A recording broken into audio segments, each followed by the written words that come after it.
55. Mencoret dua perusahaan. Esther menunggu dengan sabar jawaban dari Margaret.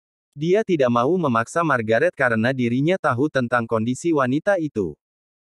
Tapi dia juga tidak bisa menggratiskan biaya untuk menyewa Jeremy walaupun sebenarnya dia juga sudah berniat meminta temannya itu untuk menghabisi Bastian. Margaret berkata, baiklah kalau begitu aku akan membayarnya. 2 miliar di muka dan sisanya setelah berhasil menjalankan tugasnya. Bagaimana? Esther mengulurkan tangannya untuk menjabat tangan Margaret. Oke, aku setuju, ucap Esther. Margaret tersenyum dan meraih tangan Esther dan mereka berjabat tangan. Ethan sebenarnya tidak setuju dengan apa yang diputuskan oleh Margaret. Baginya untuk menyingkirkan dan juga memberi pelajaran kepada Alexa dan Bastian, tidak perlu mengeluarkan uang sebanyak itu. Tapi lagi-lagi dia tidak bisa memprotes keputusan Margaret apalagi di depan Esther. Barulah ketika keluar dari rumah Esther itu, Ethan berani bertanya kepada sang nenek. Nenek kenapa setuju untuk membayar uang sebanyak itu kepada Pak Esther? Menurutku itu terlalu mahal hanya untuk menyingkirkan orang seperti Bastian dan Alexa, kata Ethan, mempertanyakan keputusan sang nenek. Margaret memasang sabuk pengamannya terlebih dahulu baru setelah itu dia menjawab. Nenek nggak punya pilihan lain. Tadinya nenek pikir nggak ngeluarin uang yang banyak. Mungkin batas tertinggi adalah 2 miliar. Tapi ternyata di luar dugaan, Esther memilih untuk bekerja sama dengan Jeremy. Kalau nenek membatalkan, itu akan membuat reputasi nenek menjadi hancur serta hubungan baik dengan Esther akan rusak. Kalau itu terjadi kita juga yang akan rugi nantinya. Margaret menjelaskan. Lagi pula tangan kita juga harus tetap bersih. Untuk sebuah keamanan mungkin itu harga yang sepadan, lanjut Margaret. Esther baru saja menyelonjorkan badannya, tatkala Albi datang menghampiri. Permisi bos Esther, Jeremy sudah datang. Terang Albi. Esther langsung bangkit ketika mendengar kedatangan Jeremy. Baru saja Esther akan berjalan ke depan untuk menyambut tamunya itu, namun ternyata Jeremy sudah berada di hadapannya bersama dengan 2 orang pengawal yang berbadan tinggi besar. Akhirnya kamu datang juga, Jeremy, ucap Esther. Pria berumur 40 tahun itu memasang wajah penuh penyesalan, iya, tadi kejebak macet. Ternyata di daerah sini, siang-siang pun sekarang macet banget. Sudah 2 tahun nggak pulang soalnya. Hahaha, iya, sudah 2 tahun dan terasa sangat lama sekali, ya, kata Esther. Kemudian Esther pun mempersilahkan Jeremy untuk duduk. Dan kemudian dia menyuruh anak buahnya menyiapkan teh dan beberapa cemilan untuk menyuguhkan Jeremy. Maaf Jeremy, kamu baru pulang ke Indonesia tapi aku langsung memintamu untuk bertemu. Pasti kamu sangat capek sekali, kata Esther, basa-basi. Jeremy melambaikan tangannya seraya berkata, nggak masalah. Memang aku berniat untuk langsung bertemu denganmu sepulangnya ke Indonesia. Iya, kalau bukan karena masalah pekerjaan, aku juga akan menahan sendiri untuk tidak bertemu denganmu terlebih dahulu untuk membiarkanmu istirahat terlebih dahulu barang 1 atau 2 hari, ucap Esther. Kalau begitu, langsung saja beritahu kepadaku, pekerjaan apa yang akan kamu berikan, kata Jeremy. Lalu Esther pun langsung menceritakan apa yang sebenarnya terjadi. Mulai dari kejadian di depan restoran Riverside hingga sampai pada Margaret yang datang menemuinya. Jeremy mengangguk-anggukkan kepalanya selama Esther bercerita. Dan ketika Esther selesai menceritakan semuanya, Jeremy pun berkata, ternyata ada orang yang berani menginjak-injak harga dirimu juga, di sini. Luar biasa. Besar sekali nyali bocah itu. Dengan tangan yang mengepal keras, dia berkata, hanya karena dia didukung oleh Charlie, dia bisa berlagak seperti orang yang enggak bisa mati. Kalau tidak ada Charlie di belakangnya, dia akan mati di tanganku saat itu juga. Jeremy menyilangkan kakinya dan menyalakan rokok. Setelah menghisap rokok dalam-dalam dan dia menghembuskan asapnya ke atas, dia pun berkata, jadi karena Charlie, ya. Davis itu berarti anak buahnya Charlie. Iya, itu benar. Davis adalah kaki tangan Charlie yang sudah dipercaya selama kurang lebih 2 tahun belakangan ini. Dengan jabatannya itu, dia juga jadi sangat berani kepadaku, kata Esther. Jeremy tampak sangat tenang dan dia menyesal tehnya tanpa berkata apapun. Hal ini membuat Esther menjadi sedikit gusar. Dia tahu kalau hanya Jeremy yang bisa menanyakan Bastian. Alasannya adalah karena dia tidak ingin berurusan dengan Charlie di kemudian hari. Esther pun langsung berkata, dengan begitu aku meminta tolong padamu untuk menghabisi Bastian. Seorang pria yang berada di samping kanan Jeremy, berkata, Tuan Jeremy sudah berkeliling dunia untuk melatih ilmu bela dirinya. Dia pun sudah membangun sebuah sekolah ilmu bela diri di beberapa negara. Urusan seperti ini, sangat sepele bagi tuanku. Sepertinya dia tidak layak melakukannya, pekerjaan seperti ini dilakukan oleh orang yang memiliki kemampuan jauh di bawah Tuan Jeremy pun, bisa. Esther menghela napas panjang. Dia tidak mengira akan mendapatkan jawaban seperti ini. Lalu kenapa dia mau menerima undangan Esther? Jadi, kamu tidak bisa membantuku, Jeremy? Tanya Esther. Lagi-lagi anak buah Jeremy yang menjawabnya, sebenarnya bisa saja. Namun, biaya untuk menyewa Tuan Jeremy saat ini berada di kisaran 20 miliar. Kalau kamu mau membayarnya, Bastian akan diurus oleh tuanku. Dek. Sebuah harga yang sangat fantastis.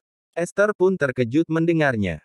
Setelah terdiam dan memikirkan biaya itu, Esther akhirnya memutuskan untuk menerimanya. Selain dia sudah menyetujui pekerjaan dari Margaret dengan uang muka yang sudah ditransfer ke rekeningnya, dia juga harus membalaskan dendam karena harga dirinya sudah diinjak-injak oleh Bastian. Baiklah, aku setuju. Yang penting semuanya berjalan dengan baik dan Bastian lenyap dari muka bumi ini. Ucap Esther. Bastian sedang duduk di kursi kerjanya dan mempelajari aset-aset yang dimiliki oleh sang ayah.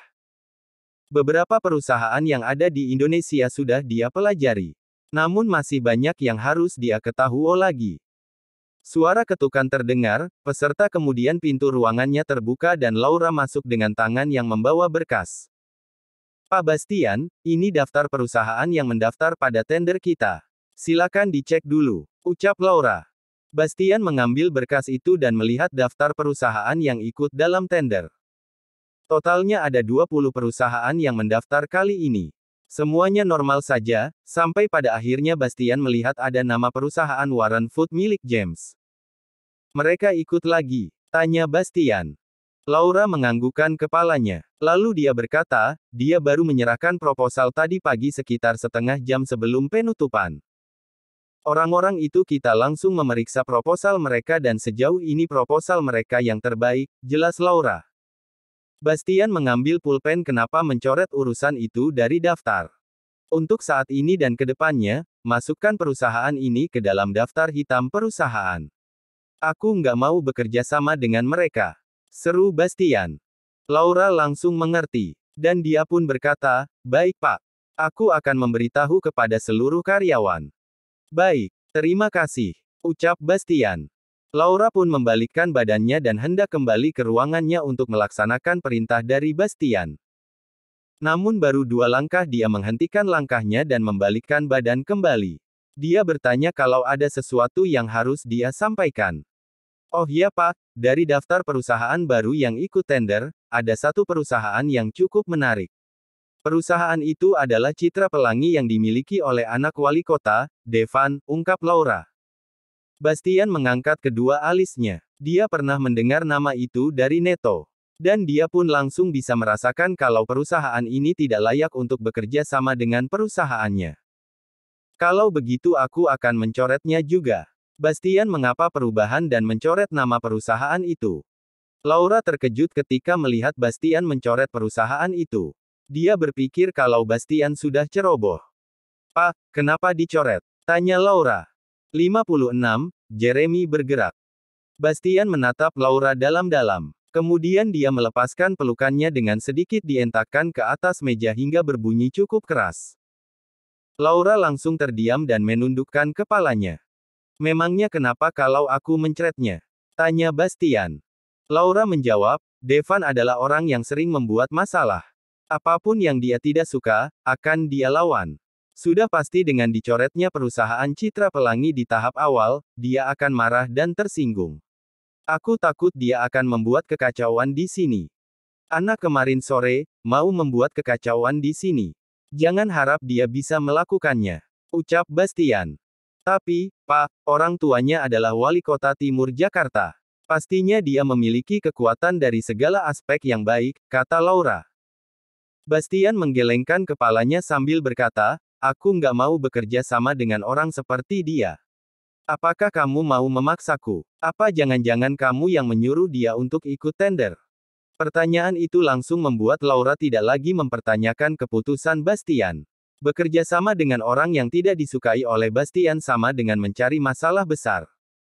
Wanita itu pun menggelengkan kepalanya dengan sangat keras, enggak pak. Kenal sama dia saja enggak. Ya sudah kalau begitu, aku akan menyampaikan keputusan bapak ini kepada tim.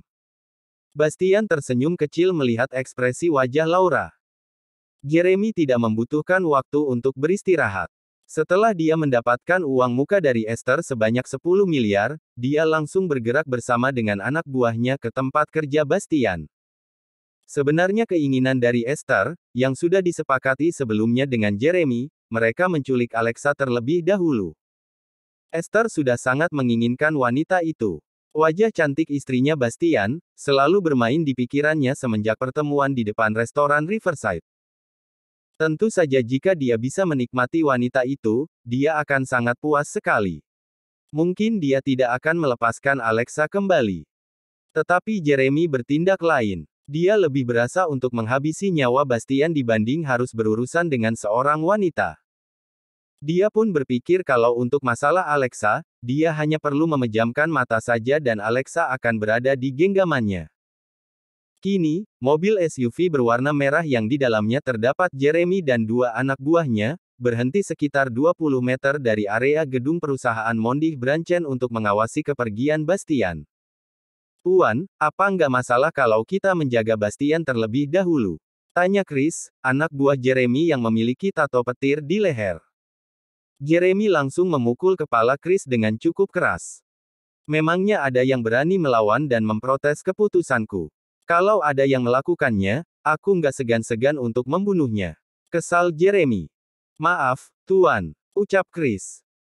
Tidak berjarak jauh dari mobil SUV, Yo dan 3 orang anak buahnya juga sedang memantau situasi di gedung perusahaan Mondih Branchen. Mereka ditugaskan oleh Charlie untuk mengawal Bastian kemanapun pria itu pergi. Itu mobil siapa? Dari tadi berada di sana. Kalau begini terus, pandangan kita terbatas. Takutnya kalau Pak Bastian keluar dari kantornya, kita nggak ngeliat, kata pria berambut pendek 1 cm yang duduk di kursi penumpang bagian depan. Bener juga. Kalau begitu kamu turun dan suruh mereka untuk pindah. Seru Yo. Tanpa menunggu waktu lama, pria itu pun turun dari mobil dan berjalan menghampiri mobil SUV tersebut. Namun ketika dia berada di samping pintu kemudi, mobil itu tiba-tiba langsung tancap gas. Pria itu pun mengernyitkan keningnya. Namun ketika dia akan kembali, dia melihat motor Bastian melaju keluar dari area perusahaan dan masuk ke jalan raya. Pria itu pun berlari dan masuk kembali ke dalam mobil Jeep seraya berkata, Bastian baru aja keluar. Brengsek, pekik sang sopir.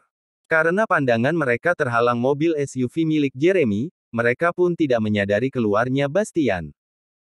Cepat kejar Pak Bastian, seru Yo. Siap, ucap sang sopir yang memang sedang menghidupkan mesin mobil. Jeremy bersiap untuk membuka pintu mobilnya, ketika posisi mobil sudah berada di samping Bastian yang sedang mengendarai motor. Maju sedikit lagi, seru Jeremy. Dan ketika posisi mobil sudah sesuai dengan apa yang diinginkan oleh Jeremy, pria itu pun langsung membuka pintu mobil dan pusatkan tangannya untuk menarik Bastian masuk ke dalam mobil. Namun tiba-tiba Bastian yang sudah menyadari jikalau mobil yang berada di sampingnya itu mengikuti dia dari keluar gedung perusahaan, langsung menekan rem sehingga membuat Jeremy tidak berhasil menangkap Bastian. Bahkan pria itu hampir terjatuh andai saja dia tidak memiliki keseimbangan yang baik. Bastian sebenarnya hampir jatuh karena dia mengerem jalan yang banyak pasir. Namun dia belum bisa menahan dengan kakinya hingga membuat motornya langsung berbelok ke kiri seperti sedang melakukan aksi drift. Karena ada gang kecil, Bastian pun langsung memasukkan motornya ke dalam sana. Bastian membunyikan klakson agar orang-orang yang menghalangi jalan, menyingkir. Woi! Seorang pemuda meneriaki Bastian ketika dia hampir ketabrak. Bastian melihatkan kaca spion dan ternyata mobil yang mengikutinya, juga masuk ke dalam. Hal ini membuat Bastian menambah cepat laju motornya. Tetapi Dewi Fortuna berpihak kepadanya karena semakin dalam, jalanan itu semakin menyempit. Dan Bastian pun berhasil lolos dari kejaran Jeremy. Di depannya terlihat jalan raya, Bastian pun semakin merasa lega. Saat dia sudah keluar dari dalam gang, suara klakson mobil dari arah belakang terdengar beberapa kali, mengganggu konsentrasi Bastian. Pria itu pun mengintip dari kaca spion. Sebuah mobil jeep hitam berada di belakangnya. Sialan, siapa lagi? Tanya Bastian, kesal. Namun ketika dia akan menarik gas dalam-dalam, mobil itu jenis sudah berada di sampingnya. Pak Bastian, ada apa? Tanya Yo dari dalam mobil yang kacanya dia buat terbuka. Bastian menoleh dan mendapati anak buah Charlie yang ternyata berada di dalam mobil itu. Tarikan gas motornya dia kendurkan. Dan dia pun menepikan motornya. Mobil jeep itu juga ikut menepi. Yo dan ketika anak buahnya langsung keluar dari mobil dan menghampiri Bastian. Pak Bastian, ada apa? Ngebut seperti itu? Tanya Yo. Tadi di jalan ada mobil warna merah yang ngikutin aku. Dia juga sempat mau narik badanku masuk ke mobilnya. Tapi beruntung aku masih bisa menghindarinya, jelas Bastian. Yo berkacak pinggang seraya berkata, ternyata mobil itu memang berniat jahat kepada Pak Bastian. Pantas saja dia memantau gedung perusahaan Bapak lah banget. Bastian terkejut mendengarnya. Dia sudah mantau aku. Gitu maksudmu? Tanya Bastian. Yo menganggukkan kepalanya. Sialan. Siapa mereka? Cari mati saja. Bastian tampak sangat kesal. Bapak tadi berhasil meloloskan diri di mana? Aku lihat tadi Bapak keluar dari dalam gang. Apa mereka mengejar Bapak sampai ke dalam gang juga? Tanya Yo. Iya, dia ikut masuk. Tapi pasti tengah gang ternyata jalannya menyempit. Mobil mereka terjebak di sana, tidak bisa keluar, terang Bastian. Yo menoleh seorang anak buahnya seraya berkata, kita sampai mereka. Kita beri mereka pelajaran karena sudah mengincar Pak Bastian. Ini nggak bisa dibiarkan. Siap. Ucap ketiga pria itu bersama-sama. Pak Bastian, tenang saja, aku dan yang lainnya akan memberi pelajaran kepada mereka, kata Yo. Aku ikut. Aku juga ingin tahu siapa mereka, kata Bastian.